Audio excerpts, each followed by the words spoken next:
আইয়ুহাল্লাযীনা আমানুত্তাকুল্লাহা হাক্কা তুকাতিহি ওয়া লা তামুতুন্না ইল্লা ওয়া আনতুম মুসলিমুন। হে ঈমানদারগণ, তোমরা আল্লাহকে ভয় করো, ভয় করার মতো আর ততক্ষণ পর্যন্ত তোমরা মৃত্যুবরণ করো না যতক্ষণ পর্যন্ত না তোমরা মুসলমান হবে। আমরা তো মুসলমান, আবার কি মুসলমান হব? তো আল্লাহ পাক বোঝাতে চাইছে মুমিন, মুসলমান হতে গেলে মাটি থেকে পুড়িয়ে খাঁটি ইট হতে হবে। তোমার যদি তুমি খাঁটি হয়ে যাও তবে তুমি আপনার মুসলমান পাকা হলে। আমরা সকলে জানি খুনি থেকে তেল উঠে, তবে ওই তেলটা মেশিনে দিলে চলবে না। যতক্ষণ রিফাইন না করা হবে ততক্ষণ পর্যন্ত উপযুক্ত হয় না মানুষ। আমরা মুসলমান, তবে মুসলমান হওয়া লাগবে, মানুষকে মানুষ হতে হবে। আরে মানুষ যেদিন মানুষ হবে, মানুষ সেদিন খোদা পাবে। আরে মানুষ যেদিন মানুষ হবে, মানুষ সেদিন খোদা পাবে।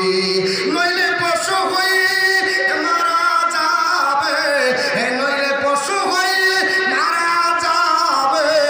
ইহা কোরআনের বচন, ঘুমাবির মন। আর কতদিন সাদের ঘুমে ঘুমাবির মন। তোর দিনের পরে দিন কেটে যায়, মুমিন হলি না চেতন, ঘুমাবির মন। আমাদের কোন মানুষ মরার আগে মরতে হবে। আমরা মরার আগে আল্লাহ পাক বললেন মুসলমান হয়ে যাবে। এই মুসলমান কি? পুড়ে খাঁটি হওয়া। যেমন ইট, আমাদেরকেও আল্লাহ পাকের পরীক্ষা দিয়ে খাঁটি হতে হবে, তাই না? জি বেশ। তাহলে মরার আগে মরল যাহারা,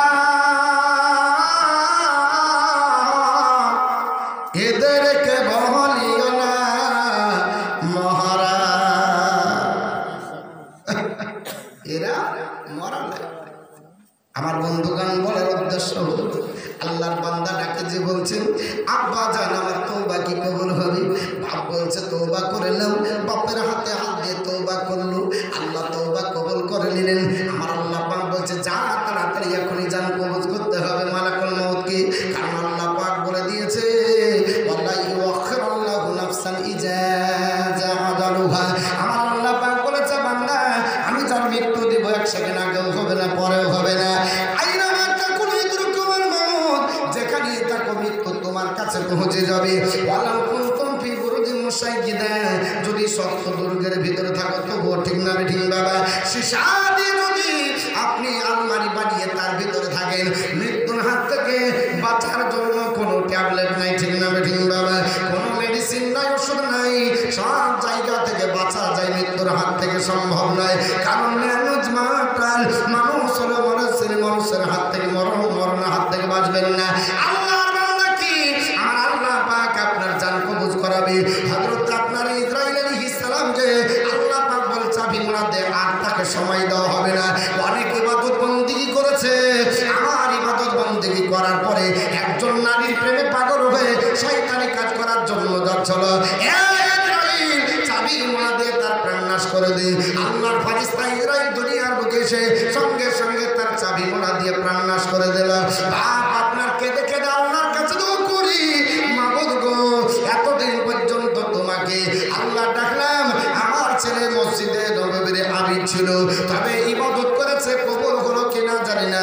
এখন ইন্তিকাল করলো, জান্নাতি না জাহান্নামে কি করে বুঝবো? জীবনের রহমতে কালে এ যে রাহাইলা আসিয়া, যাদের সাদের জীবন যাবে রে লইয়া, যেদিন সোনার জীবন যাবে রে লইয়া। জোরে বল সুবহানাল্লাহ। জীবন রহে অন্তেম কালে ইজরাইলা আসিয়া,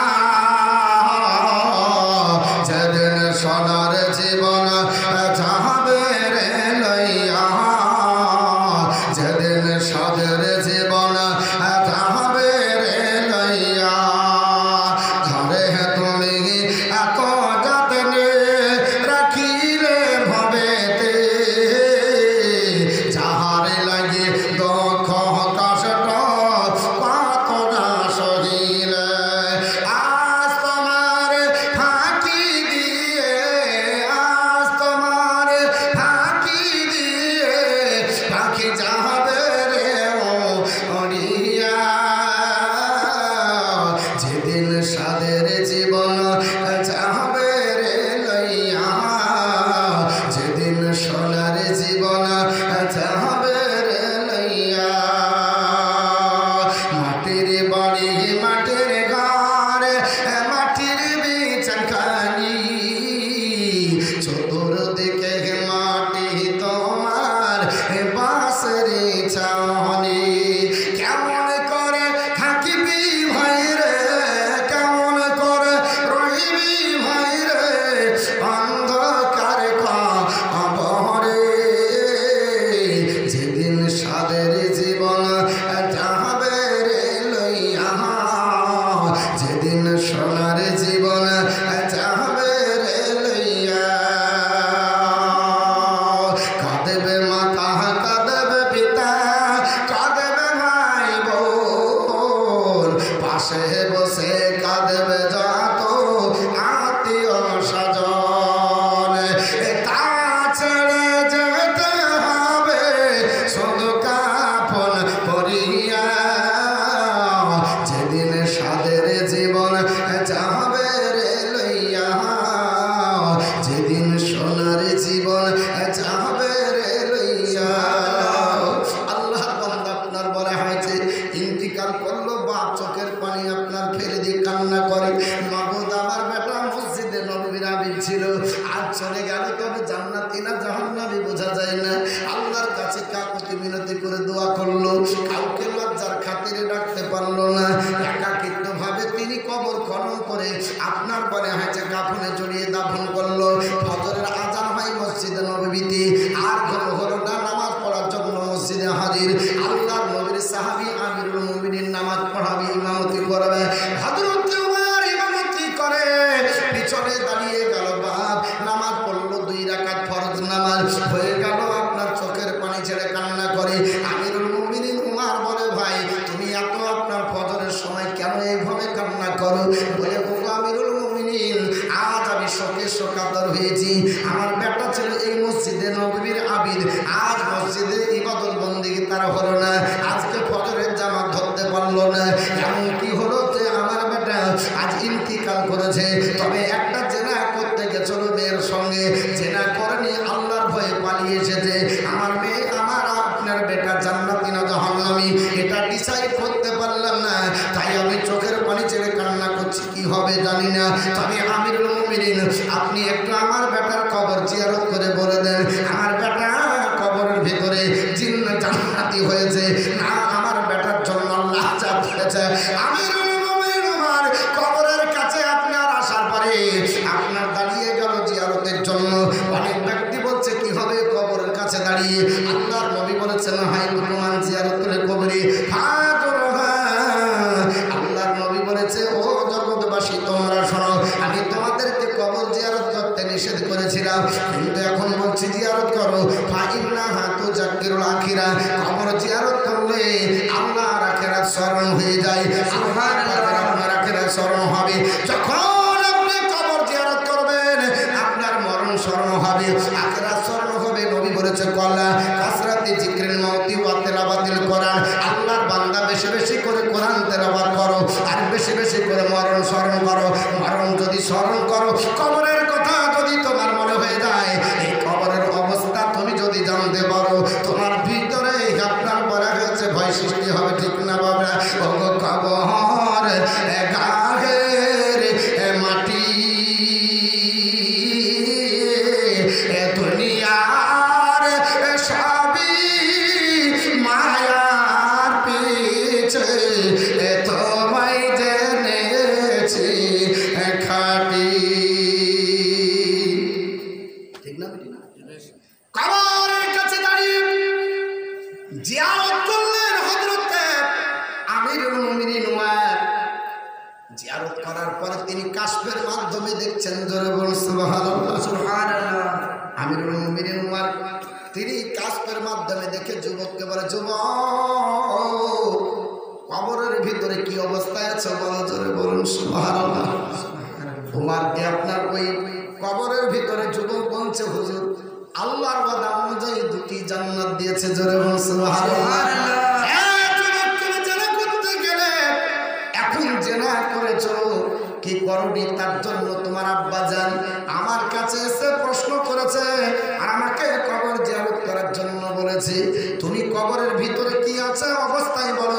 উমারকে ডাক দেয়, বলে হুজুর জেনা করতে গেছিলাম বটে, তবে জেনা করিনি, আল্লাহর ভয়ে পালিয়ে আসার জন্য আল্লাহ দুটি জান্নাত দিয়েছে। সুবহানাল্লাহ। উমর রাদিয়াল্লাহু তাআলা কবরের অবস্থা বুঝতে পারছে। এটা তো আবার অনেকের আবার এনার্জি হবে, তাই হয়। কবরের ভিতরে কি করে বুঝবে? কবরের ভিতরে তো আপনার বোঝার জন্য নাই, ঠিক না বেটি? বুদ্ধিজীবী মানুষ, বিজ্ঞানের যুগের লোক, বুঝাতে অসুবিধা নেই। সব বোঝানোর জন্য পৃথিবীতে আল্লাহ সিস্টেম বানিয়ে রেখেছে। যারা পেট্রোল পাম্পে গেছেন সিসি ক্যামেরা লাগা থাকে, বড় বাসে উঠবেন স্টেট বাসে সিসি ক্যামেরা লাগা থাকে, বড় বড় দোকানে ঢুকবেন সিসি ক্যামেরা লাগা থাকে না ভাই?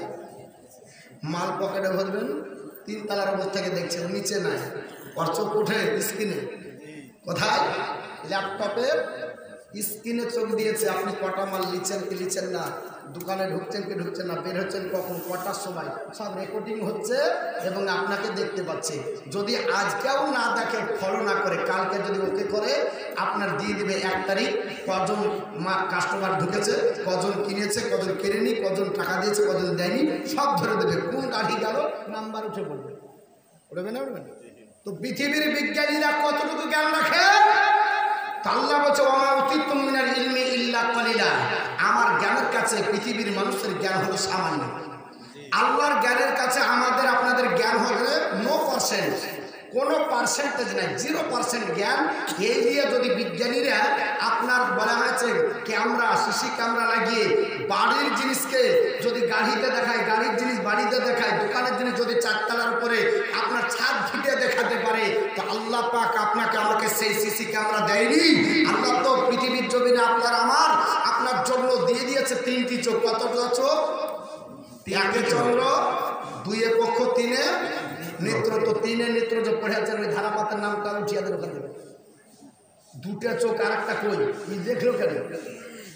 1 চন্দ্র, 2 পক্ষ, চাঁদ 1, চাঁদের 2টা পক্ষ, কৃষ্ণ আর শুক্ল, 3 নেত্র, 3টি চোখ, 2টাই তো দেখতে পাচ্ছে, আর একটা কই কোন জায়গায়? ওই চোখটাই হলো আধ্যাত্মিক চোখ, ওই চোখটাই হলো।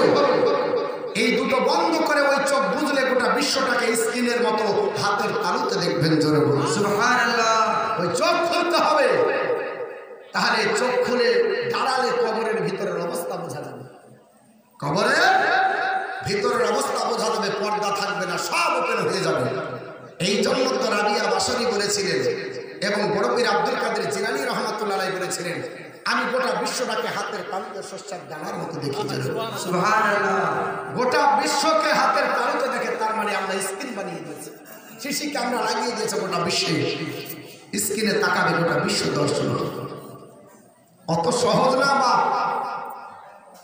এই পৃথিবীর জমিনে মানুষ হতে হবে, মানুষ হবে, তাহলে সব পাওয়া যাবে। মানুষ আর মানহুস আলাদা, ঠিক না? ঠিক পাবে। মানুষ আলাদা, মানহুস আলাদা। মানুষ আর মানহুস হলে হবে, মানুষ হতে হবে। তো এই মানুষের দ্বারা আল্লাহ পাক সব কিছু বৈঠক করে দিয়েছে। আল্লাহর বান্দা তিনি বলছেন, আমি কবরের ভিতরে 2টি জান্নাত পেয়েছি।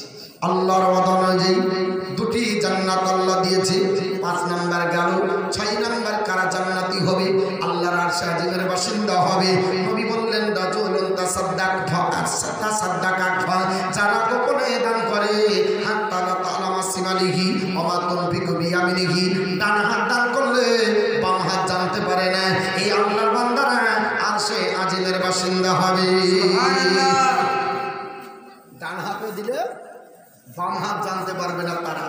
যারা এলান করেছেন তারা মনে মনে বলছেন, এই মৌলবি তো যা করলে আমাদের তো সব শেষ করে দিল।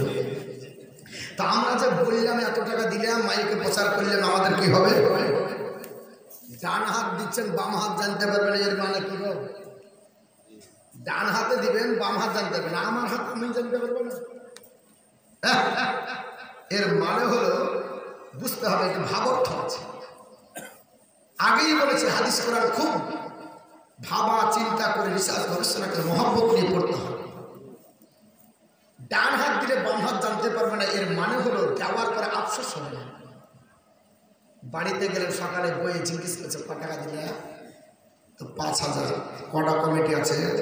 30 টাকা সবাই দিয়েছে, বলছেন না তোমারই বাড়তি বেশি। কি বললো? তোমারই বাড়তি বেশি। তখন বলছে আরে প্রেস্টিজের ব্যাপার বুঝিস কিছু? কি বললো? প্রেস্টিজের ব্যাপার বুঝিস, সবাইকে আমার মতো নাকি? এই যে আপনার চাহিদা ছিল আমিও দিত না, প্রেস্টিজের জন্য দিয়েছি। কিসের জন্য দিয়েছেন? প্রেস্টিজের জন্য। আপনিও বলছিলেন যে আমিও যদি গোলমালে পায়ের হয়ে যেতাম। মৌলবি ছাড়ল না, আলিমুদ্দিন সাহেব হাত ধরা ছাড়ে না, সবাইকে বহন বানায়, বুঝলেন? ও আমার দাদু শ্বশুর, বুঝলেন? তো সবাইকে বহন বানায়, টাকা আদায় করে। আপনি প্রেস্টিজে পড়ে দিলেন, ওটা না, মহব্বত দেন, দিল থেকে দেন, মহব্বত নিয়ে দেন।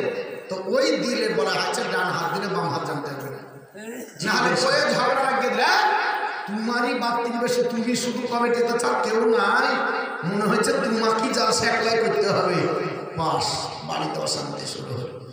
এই দানে লাভ হবে না। তারপর দেওয়ার পর বলছে এই তোরা কোথায় ছিলি, তোরা যদি এই কর্তৃক আমি দিতাম না, তোরা যদি এই কর্তৃক আমি দিতাম না, এই দিলে লাভ হবে না। আচ্ছা এলান করে যারা দিচ্ছেন নেকি পাবেন না পাবেন না? উঠান কোরআন শরীফের তাফসীর উঠান, আল্লাহর কোরআনের তাফসীর।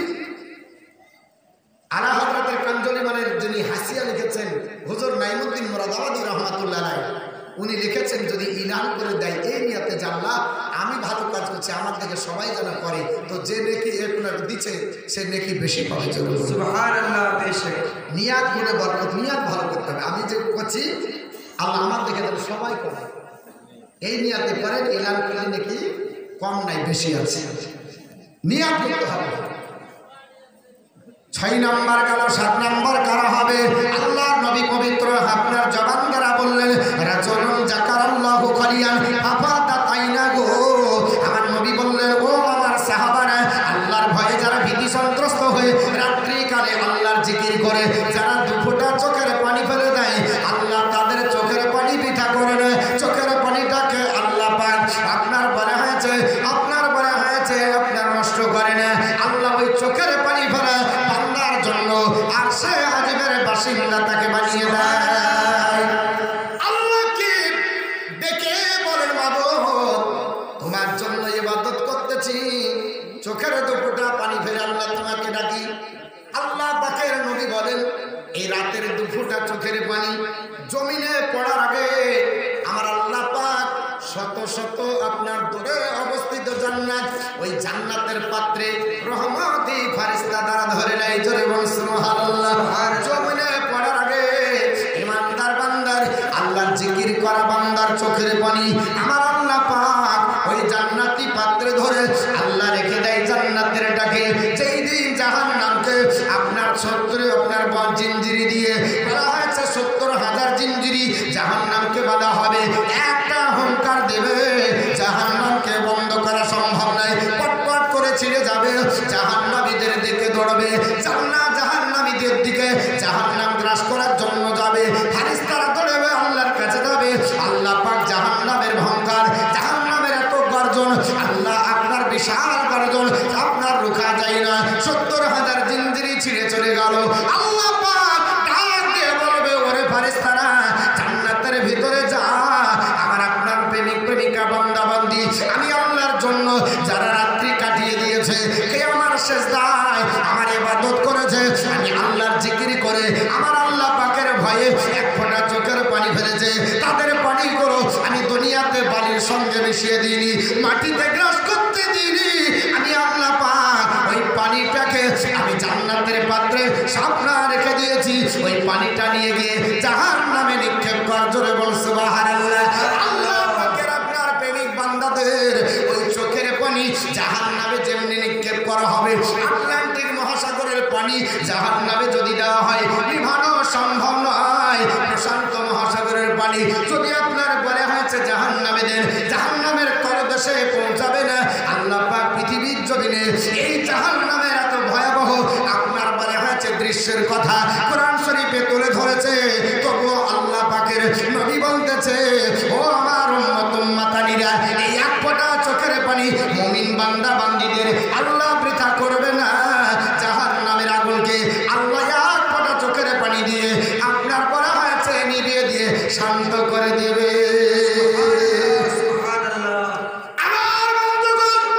পৃথিবীর জমিনে এই জাহান্নামের ভয় করতে হবে, আল্লাহর ইবাদত করতে হবে।